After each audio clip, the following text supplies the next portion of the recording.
હરપાલ દેવ અને શક્તિ માતાનો ફોટો બનાવ્યો આપણા મેઘરાજજી બાવાની પરિકલ્પના છે.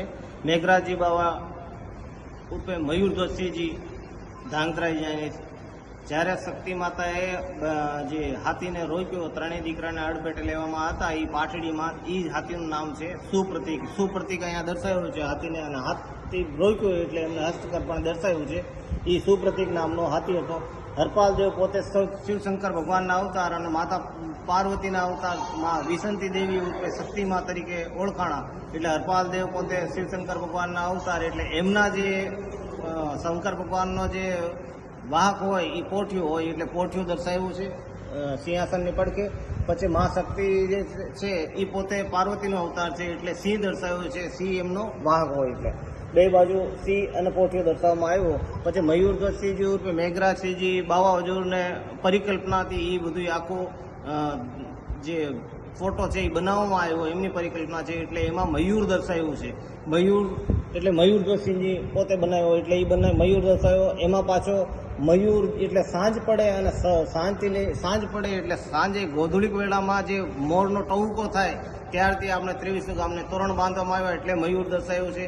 પાછા એ બાજુ શક્તિ માતા છે એ પોતે સોલંકીના દીકરી હતા, પ્રતાપસિંહ સોલંકીના દીકરી હતા. એટલે સોલંકીના જે માતાજી હોય, બહુચરા માતાજી હોય, તો એ કુકડધ્વજ દર્શાવ્યો છે, એટલે કુકડો દર્શાવ્યો છે એમનો પ્રતીક હોય. એટલે પાછો કુકડો છે એ સવારમાં જાગવાનો એક પ્રતીક કહેવાય કે ભાઈ સવારે જાગે એટલે કુકડો બોલે તો અમને ખબર પડે કે કુકડો બોલ્યો તો સવાર પડે, એટલે પ્રભાત થાય એટલે કુકડો બોલે તો કુકડ તો જે એના લીધે દર્શાવ્યો છે. સાંજથી લઈને સવાર સુધીમાં આપણે 2300 ગામને તોરણ બાંધ્યા, એટલે સાંજ પડે એટલે સાંજે મયુર હોય એ ટહુકો કરે તો સાંજની ખબર પડે કે સાંજ પડી ગઈ છે, ગોધુલિક વેલા થઈ છે. અને સવાર પડે એટલે કુકડો બોલે તો ભાઈ આપણે સવાર પડી છે, પ્રભાતનો પોર આવ્યો છે. પછી એમાં જે ધાબળું જે બાંધ્યું છે, માથે પાઘડી જે બાંધી છે હરપાલ દેવજીએ પાઘડી બાંધી ત્રિરંગીની છે, લાલ પીલી અને લીલી પીળી અને લાલ એ 3 કલરનો બાંધ્યો છે. એમાં જે રક્ષાસૂત્ર બનાવેલો છે એ પણ એ જ રંગોનો છે. એમાં 23 પાન દર્શાવ્યા છે, કેમ કે 2300 ગામને આપણે તોરણ બાંધ્યા એટલે આસોપાલોના પાન દર્શાવવામાં આવ્યા. એમાંથી 5 ખરી જાય છે.